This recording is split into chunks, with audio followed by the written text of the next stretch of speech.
everybody. We're once again here, and thank you for being so patient.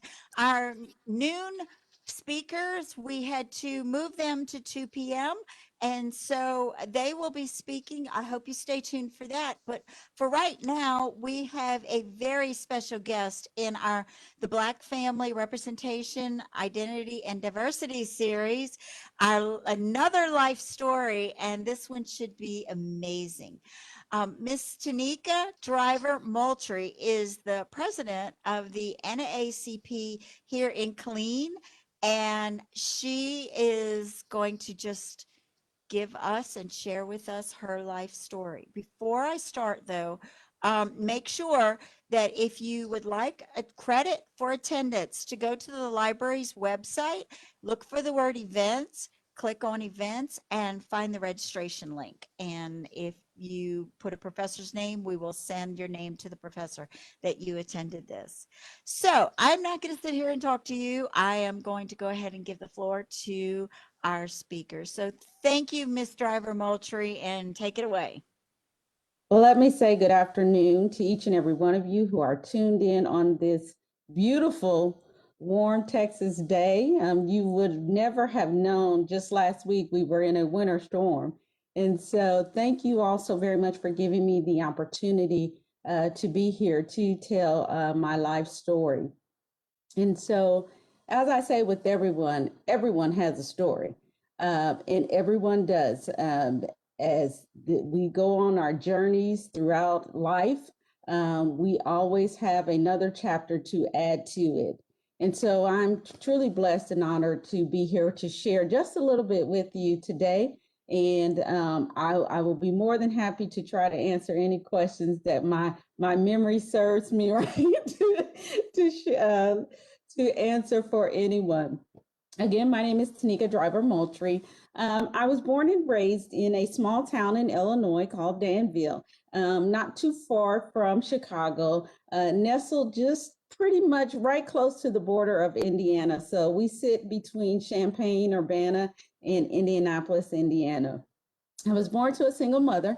I am the middle child, though I don't display the middle child characteristics as people so often perceive.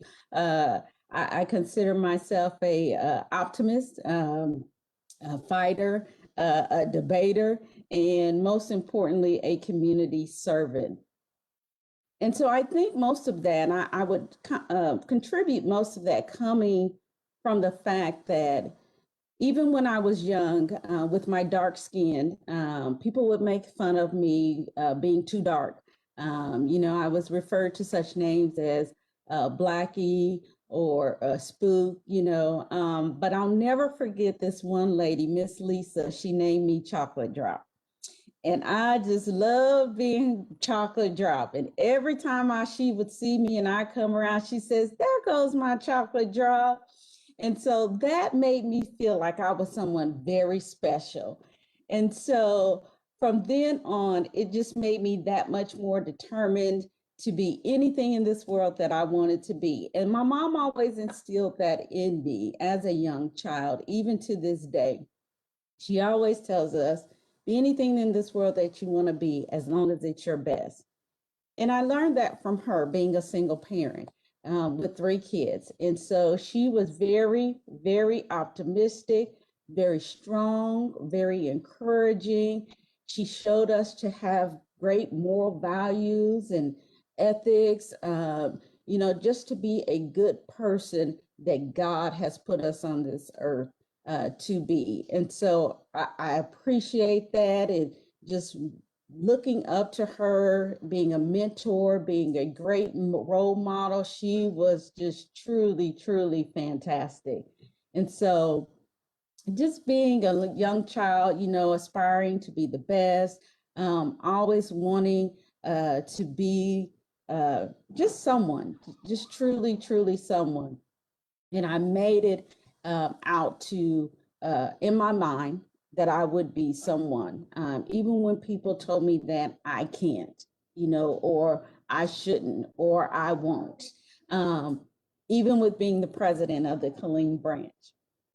And so I was sharing my story with someone the other day, and I was telling them that, I had, he's no longer in this area, but a local pastor told me that I shouldn't be the NAACP president because I was too young, you know. And so it's those little seeds that I've experienced all my life that make me that much more determined. When you tell me I can't do something and I set my mind to do it, I'm going to do it. And so I was so determined to do it. Even going off to college, when I was in high school, I had teachers tell me I wasn't going to be anything, I wasn't going to amount to anything. I proved them wrong. I went off to a college university, Southern Illinois University at Carbondale, and received my bachelor's degree. Because people plant those seeds in you, I do want to share that message. Does not mean that you cannot prove them wrong. Showing a person is better than telling them. And that is what, I always say that I'm going to do and that I want to do. And so again, like I said, that started off, in my life when I was very young. I was an AB honor roll student in elementary, middle, and high school. I will tell you all, I'm being honest, very honest. I was bad. I was very bad, and my mom just couldn't understand why you being so bad, but then you make AB honor roll. So she just couldn't quite. So she says, oh, my grandmother told her, oh, she'll grow out of it one day. And I did. I eventually did. But I still had that spunk in me with always wanting to debate people and, just always wanting to prove people wrong and say, nope, that's not right. Or why is it like that? Or why is it that way? Or why? And so that pretty much got me through. I would say being curious always, got me through on to just receiving affirmation and confirmation. As I said, in high school, I did graduate and go on to go to Southern Illinois University at Carbondale. And I want to tell you all the reason why I chose that college. And I know most of my friends decided to go to HBCUs, historically black colleges and universities. But I always feel that we work together as a team on a unified front, meaning different races, cultures, people from different walks of life. We have to live in this world together. So why not work together? So I was always curious, as I said, I just wanted to learn about different races and cultures. And so that is why I chose the college that I went to, because it taught me about the Asian community. It taught me about Hispanics. It even taught me about different generational backgrounds and generational cultures, and so I was very encouraged to go to Southern Illinois University, which is why I chose to go to the school that I went to. When I got to college, I was only there for two things: to get a college education and to, like I said, learn about different cultures and different races. That's it. And that's all I did, honestly. I wasn't a partier. I didn't do all of this other stuff. I just didn't. I just wanted to get my education and get out. Once I graduated, my grandmother let me know the day of graduation, and I didn't realize this, that I was the first in our family to get a college degree. And so that meant a lot to me, and really set the bar very high on what was to come. And so it didn't take me long. My sister was living here in Texas. She was serving in the military. And when she asked me to come to Texas, it didn't take me a split second to say yes. So I immediately packed my bags and headed for the warm weather. It's very cold in Illinois, as some of you may be aware. So I was not even hesitant in moving to Texas. And so I headed straight for Texas, and I've been here for 23 plus years, and so have not looked back. But getting here has just been an eye-opening experience. Texans are very, very different from Northerners, and so had to get adjusted to that. Even though I experienced quite a bit of Southern hospitality, definitely. But once I got here, with just opportunities just opened up that much more.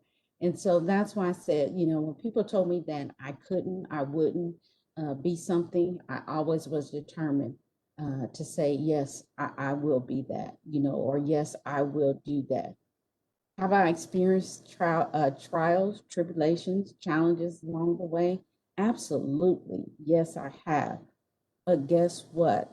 That has made me into the person that I am today.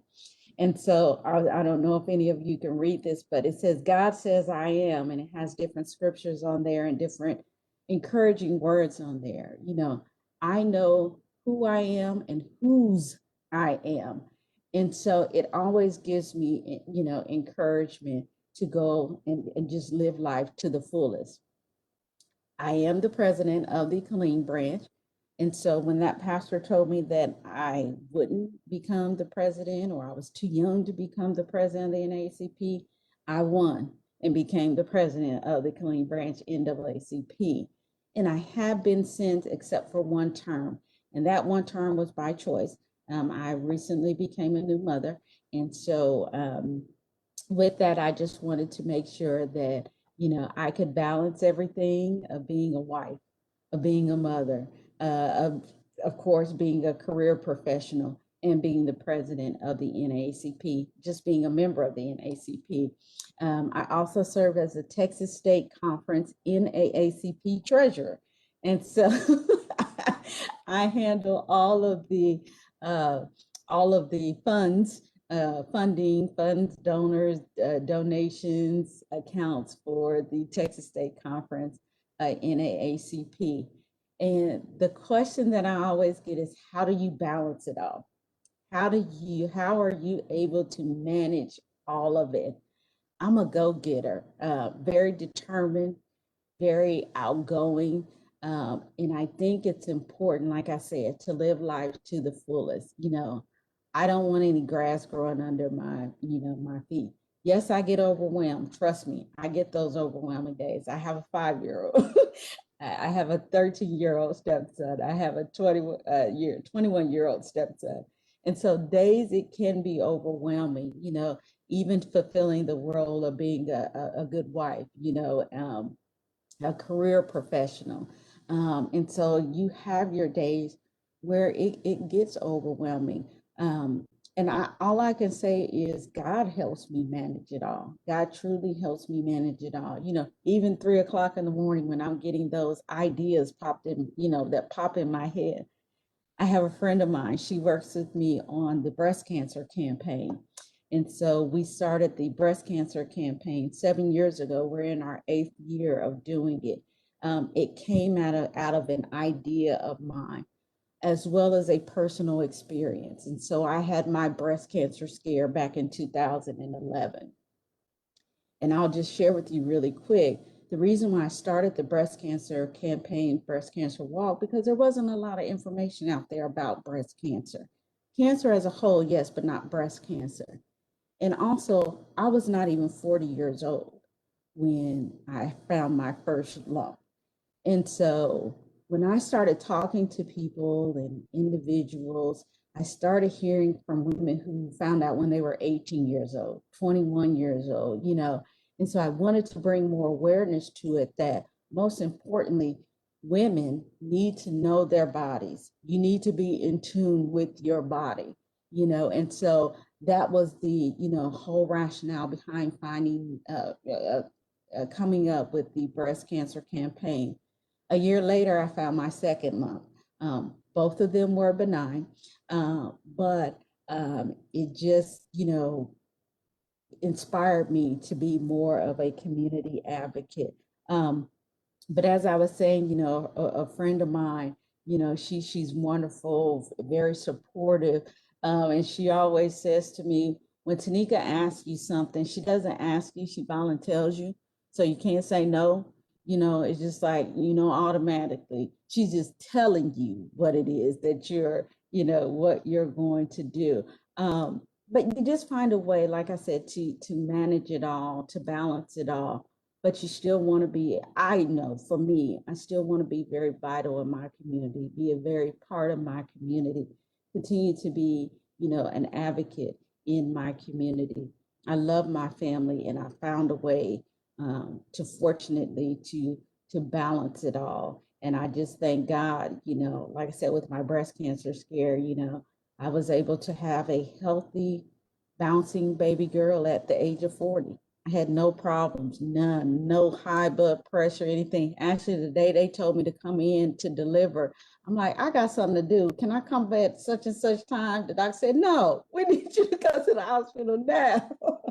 so, so I was like, okay, but I've just been truly blessed to just experience and be able to have the opportunity to be determined, to be outgoing, to have that spunk, to have my wonderful health, that I still have today, to continue to be able to balance it all and still put more on my plate, and so I find a way to do it.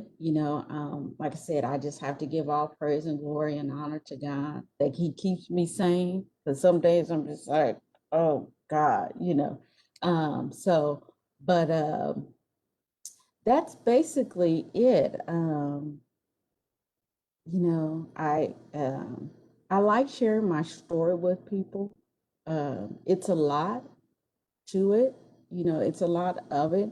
But if anything, out of all of it, I just want people to, have determination, be motivated, be encouraging to others, very encouraging to others. I love young people. I really love supporting young people. That's why I was so excited that Darius was able to tell his story. There are future torchbearers, and I just really admire young people. We take them on a college tour every year. I've done it for the past 5 years. Of course, this year we were kind of stumped a little bit because of COVID. Um, but I just I just love life. I just really, really do. But I found a way to balance it all. I truly, truly have. And as long as I've got breath in my body, I'm going to continue to press onward and forge onward. So, any questions? Lee, does anybody have any questions? Not at the moment. Okay, I have a question. Okay. Okay. You strike me, especially with your shirt, you strike me as someone who is passionate, who has found your place in the world. Um, how can I mean I heard you say that you act as a role model. How do you like spread this us being like you?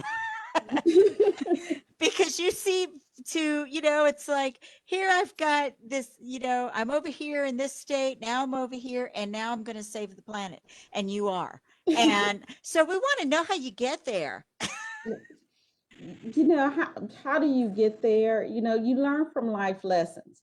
I always say, we're life learners. You always want to be life learners. Joel Osteen said, when you stop growing, when you stop living, and so I never want to stop growing, or stop living. And some people get to that point where they're just no longer life learners. They're just like, whatever, I know everything, I've got it all figured out. And you don't. You really, really don't, especially nowadays with electronics. I know my 5-year-old can figure something out with the computer or phone before I can, but you have to be a life learner. You have to learn how to respect people, but not to allow them to disrespect you. And you also have to speak to them on their level. Sometimes we get, as professionals, as people with their, I would say, people with their doctorate or with these titles, we get up on our high horse, and then we can't speak to, we become no longer normal. I'm just going to be honest with you. We become no longer normal. We have to continue to be normal to be able to connect with the average person, because we don't know what they're going through, and they don't know what you're going through. And so it's, it's basically about open communication and about being transparent, you know, not trying to save the world, but to be there for the world. It's very important, it's very important that we do our diligence in being there, for the world. Absolutely. That's awesome. Well, now that you've been president of the NAACP in the Killeen area, um, can you tell us a little bit about how it feels to be the president of such an austere organization, and your a little bit about being here, being president? I'm going to be honest with you. It's a lot of responsibility.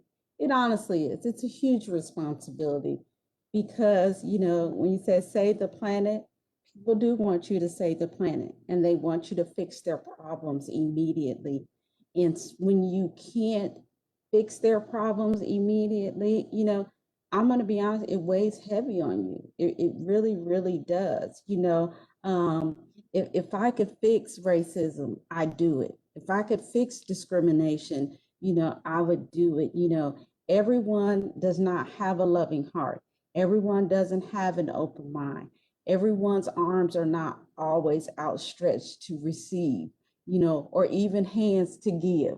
And so it is a huge, huge responsibility, and people want you to be everywhere, and you can't be everywhere at all times. Has it been a great experience? Absolutely. Especially the things that we are able to overcome, the things that we are able to conquer, the things that we are able to have an impact on. It's definitely, definitely wonderful. But at the same time, it can truly be overwhelming, especially now, in light of Breonna Taylor, George Floyd, Ahmaud Arbery, and the list goes on and on and on, but one thing that I can say is it's open. I've seen it's opening up the communication lines more. Now you're seeing a lot of diversity officers in organizations you've never seen it in before.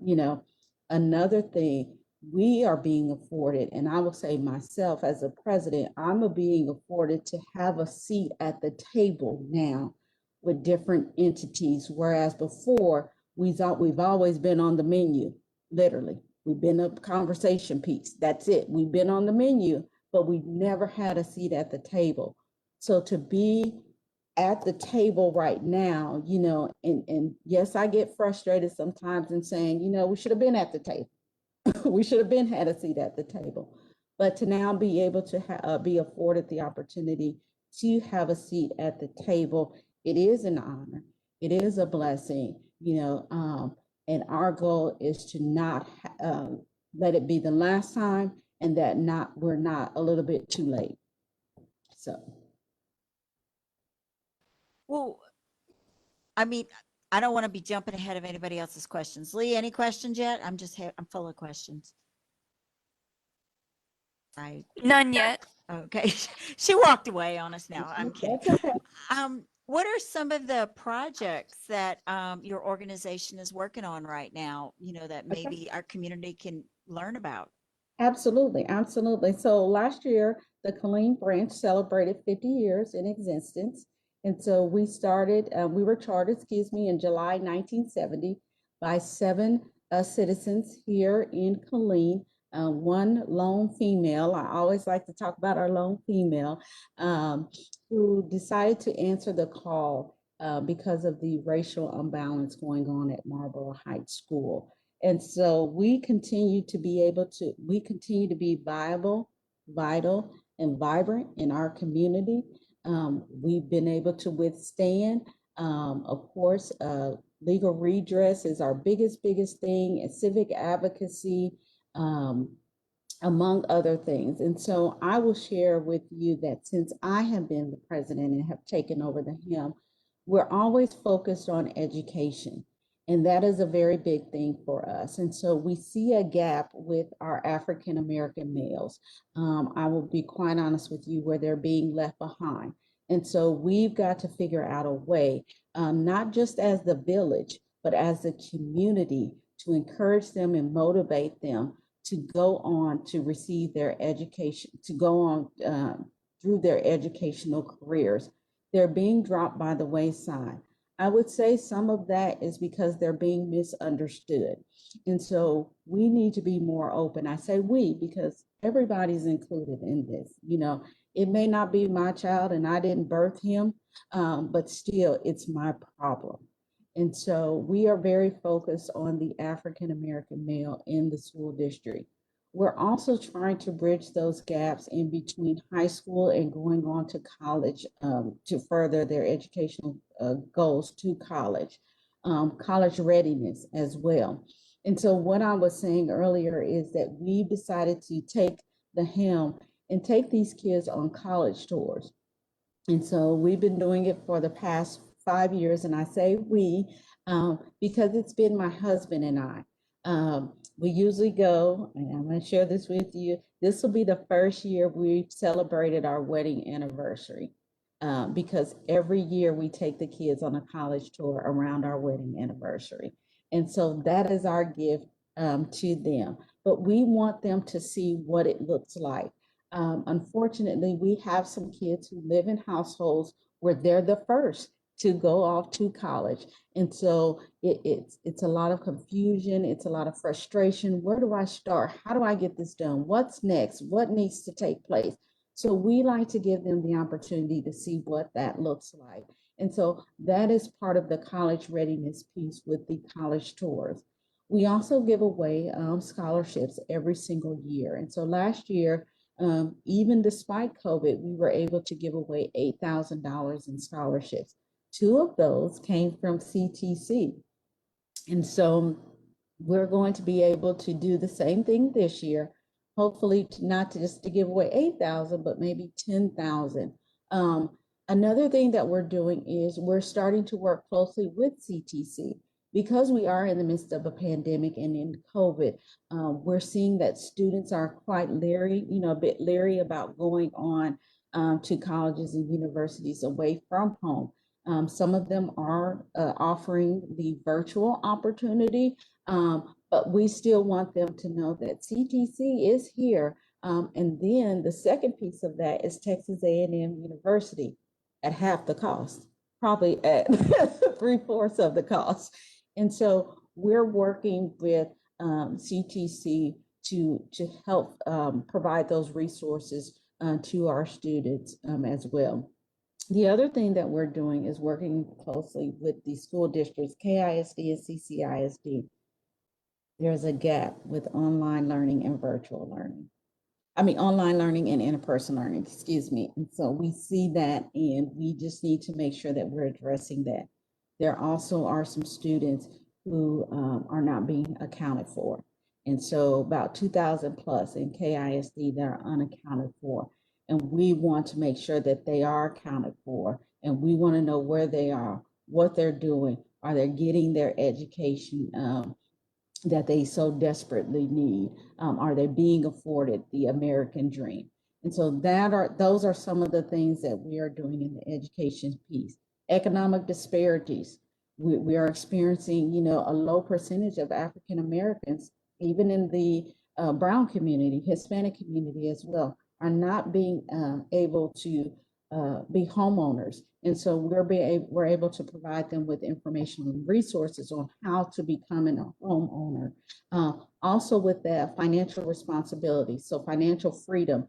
It's our financial freedom campaign where we teach them how to save, to do this with their money, to do that with their the checks that they get from their employers. The other part of that is labor and industry, the job market. We see it's picking up a little bit, but not as much. Helping those felons get those jobs at those companies that do hire felons. Health disparities, that's a very big one, very big.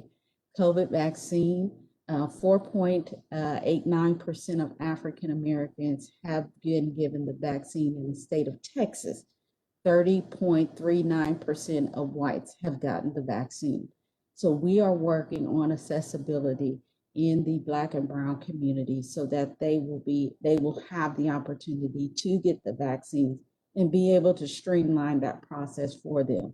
You have low income populations, low income cities, low income pockets that we're missing the opportunity to be able to get those individuals vaccinated. And it could be a number of things. They don't have a computer to schedule the appointment, to go online and schedule the appointment. They may not have a phone. They may be misinformed. They may be on the waiting list, but maybe number 1,000 on the waiting list. And so we have got to find a way to drive up that number here in Bell County.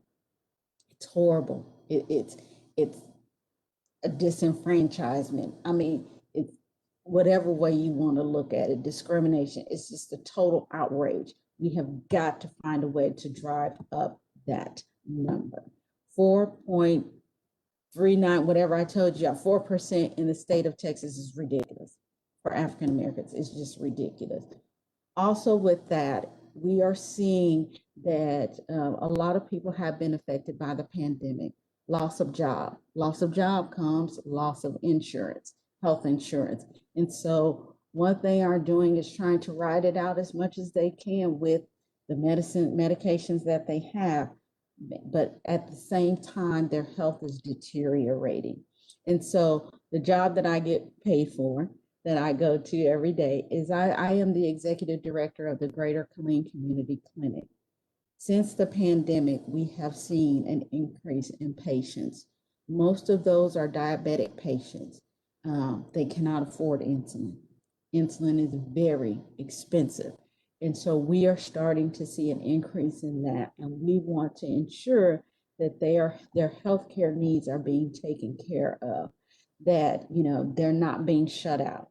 They're not being told to, we can't help you. They need to definitely be helped and assisted. And so we're seeing that pick up, as I said, in the Black and Brown communities. And so we want to ensure that their healthcare needs are being taken care of.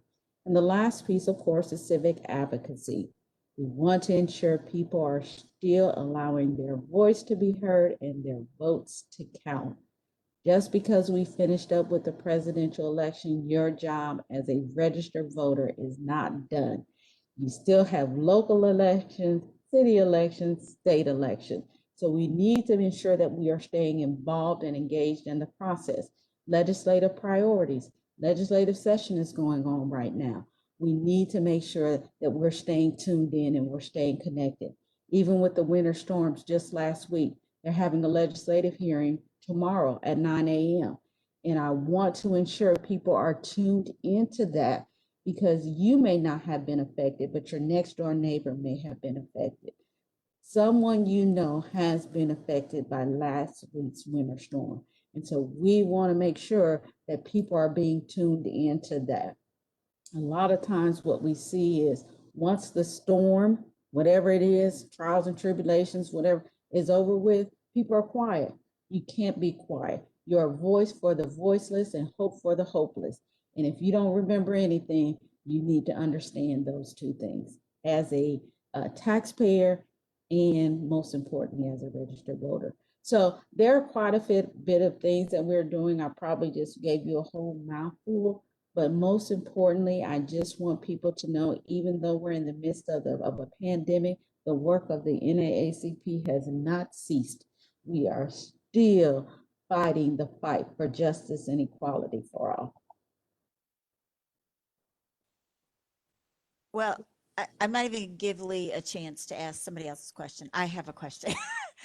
You are saving the planet. So don't tell me you're not saving the planet. The second thing is, this is so many fronts that you guys are doing as advocates in so many areas. So my question to you is, why isn't everyone in our entire Bell County on board with you right now? Because the work that you guys are doing is unbelievable. Where, you know, you're needed, the political front, the medical front, just rights, civil rights, you know, you guys seem to be the hub. You said that you were the afterthought and the menu. Mhm. You're the main course. Mm. And Mm. we just need to, I mean, we put the NAACP of Colleen's, the link in the comments. Guys, anybody who's listening, she can't do it alone. She has children. Even if she tells you to to go do something, do it. You know, I'm just, so no, you are saving the planet. And I hope that people today will see what good that your organization does and get on board, and follow you and follow this course, of where you're going, because you are much needed as an advocate. I'm just blown away by what you do. So I just had to jump in with that. Lee, I'm sorry. Anybody have any questions? Yes, there I is was- one. Okay. It says, you have mentioned education. What else do you see as the role of the NAACP as we go further into the 21st century? The role of the NACP, of course, as we go, yes, into the 21st century, is to continue to keep our fingers on the pulse. Like I said, a lot of our kids are falling by the wayside. They used to have this thing that they say, and I haven't heard it in a while, the school to prison pipeline. I hate that. I hate that. It should be the school to success pipeline. And that is what the NACP continues to look forward to, is the school to success pipeline. We need to continue to ensure that all of our kids are afforded the opportunity to tap into the American dream. It's time out for the excuses. It's time out for well, we can't do this or we can't do that. Yes, we can. Yes, we can. If it's not at our fingertips, let's reach out to those who we can, those state representatives, those legislators, you know, even if we need to go all the way up to the White House, you know, we owe this to our kids. And so as we continue on, number one, we are going to ensure that we are the school to success pipeline. Number two, people have gotten away from it takes a village. The NAACP is that village, and we need everyone to be that village for our kids. You know, these parents out here, some of them don't know how to be parents. Some of them are young parents. You know, instead of talking about them, encourage them, motivate them. The last thing is we are going to continue to plant seeds of hope into our kids. And I say hope because that is a positive word.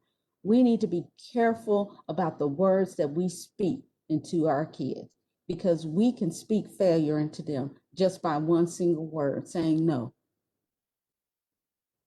We need to speak hope into our kids. And those three things is what the NAACP will continue to do into the next 10 years, the next 20 years, the next 30 years.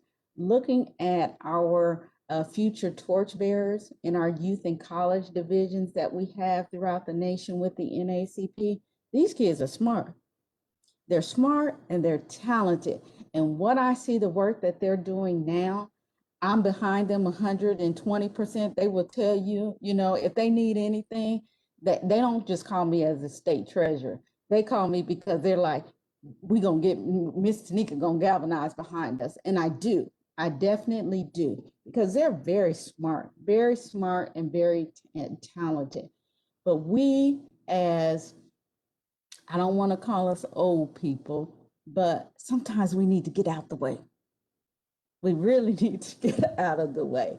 So that is what the NAACP looks forward to as we continue to carry this torch of civil rights and justice for all into the next 10 years, the next 20 years, as I say, for the Clean brand, to the next 50 years.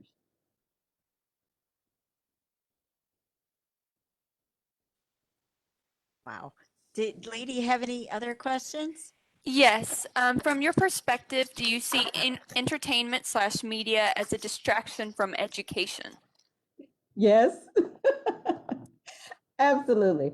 Um, I would tell you, I guess I'm a different parent. I'm a different kind of parent. So I told you I have a 5-year-old. She's in pre-K. And so even when she has virtual learning, I tell her teacher, send her home worksheets because I want her to know how to write. Our kids, they use these computers and these tablets, and this is what they do. We need to make sure that they know how to read and they know how to write. Okay, you can hit Siri and Siri will give you the answer. Siri will give you the answer. So, so yes. Tell me the question again. I'm sorry, I was just thinking about Siri. Do you see entertainment / media as a distraction from education? Yes, yes, it definitely is, and I'm not for sure why. I know that we have to continue to update to the technology world. I get that, I understand that, but I don't want our kids, our future, to forget the basics. They really don't need to forget the basics. I'm all for technology. I'm all for that. I still like to read a newspaper. I want to have it in my hand. I don't want to read it online. I like to have it in my hand. But definitely, it can be a distraction. I believe. Sometimes more negative than anything. And so I think that we need to be very careful about that, more controlling of it, not just as parents, but as guardians as well, as mentors, as role models, as teachers, as educators, as community servants. We just need to have more control of it for our kids and not make it a hindrance for them to be able to get the basics, the basic skills. And I'm just talking not just education, but just the basic skills of life. And it can take away from that and deter from that.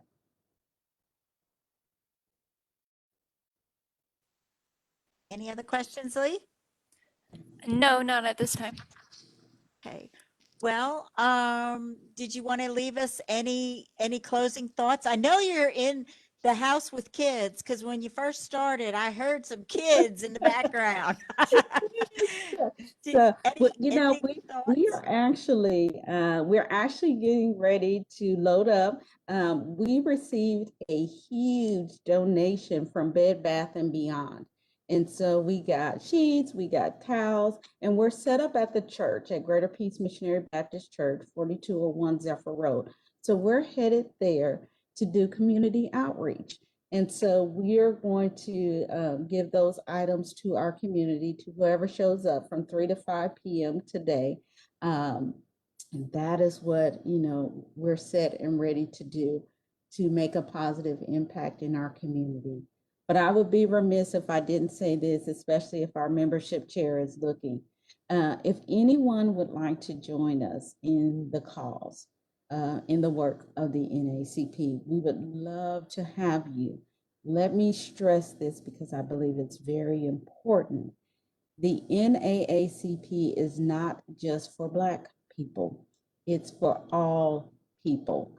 And so we would love to have you be a part of us. We meet the third Monday of every month. We meet Zoom. We're in our virtual world. Yes, definitely. So if you are wanting more information on that, just you can private message me or ask us on Facebook, send us a message on Facebook, and we would be more than willing to get you the information.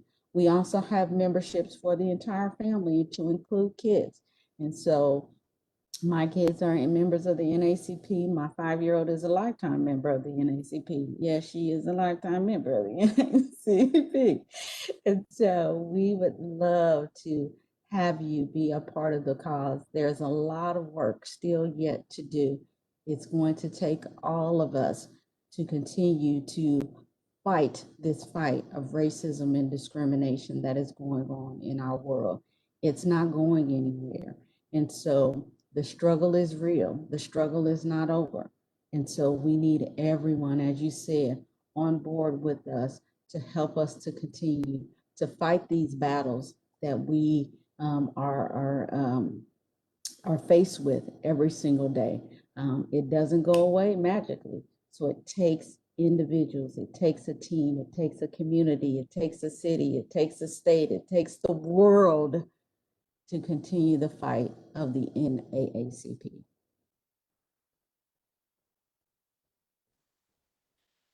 I am so much in agreement with that. So definitely, guys, they have like so many things on their plate, and definitely check out their website and definitely check out what's happening.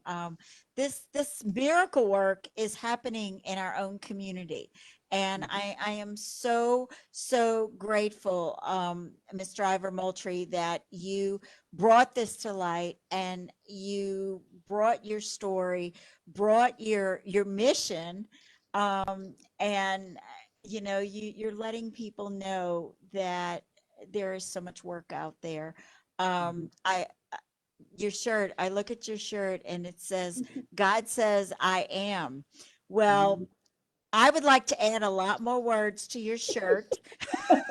Not that I'm saying I'm God,